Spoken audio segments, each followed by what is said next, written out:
Hello guys, രാവിലെ തന്നെ ഞങ്ങൾ കുളിച്ചൊരുങ്ങി പോകുന്നത് എങ്ങോട്ടാന്ന് വെച്ചാല് നമ്മുടെ കൊട്ടാരക്കര മഹാഗണപതി ക്ഷേത്രത്തിലേക്കാണ്. വിനായക ചതുർത്ഥിയൊക്കെ ഇങ്ങനെ അടുത്തല്ലോ. അത് അടുപ്പിച്ച് പോവാൻ നിന്നാൽ നല്ല തിരക്കാവും. അതുകൊണ്ട് ഞങ്ങൾ കുറച്ച് നേരത്തെ പോയി തൊഴുത് തരാമെന്ന് വിചാരിച്ചു.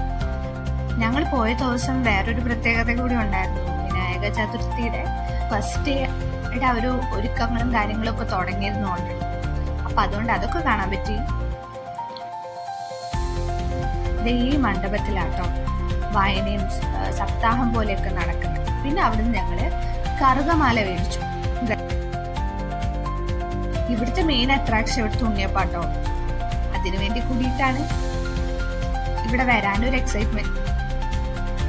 ഞങ്ങൾ ഏകദേശം ഒരു 10:30 ആയി എത്തിയപ്പോഴത്തേക്ക്. 11:00 വരെ ക്ഷേത്രം ഉണ്ടായതുകൊണ്ട് തൊഴാൻ പറ്റി. സാധാരണഗതി അവിടെ ഊണുണ്ടോന്ന് അറിയില്ല കേട്ടോ, പക്ഷെ ഇത് വിനായക ചതുർത്ഥിയോടനുബന്ധിച്ചിട്ടാവാം ഊണുണ്ടായിരുന്നു.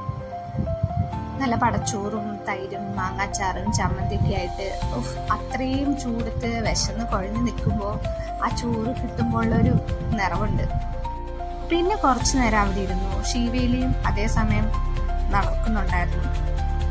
നല്ല പീസ്ഫുൾ ആയതുകൊണ്ട് തന്നെ കുറെ നേരം അവിടെ ഇരിക്കാൻ നല്ല രസമാണ്. അങ്ങനെ ഇരുന്നിട്ട് ഞങ്ങൾ ഊണൊക്കെ കഴിച്ച് വയറ് നിറഞ്ഞ് തിരിച്ച് സന്തോഷമായിട്ട് പോയിരുന്നു.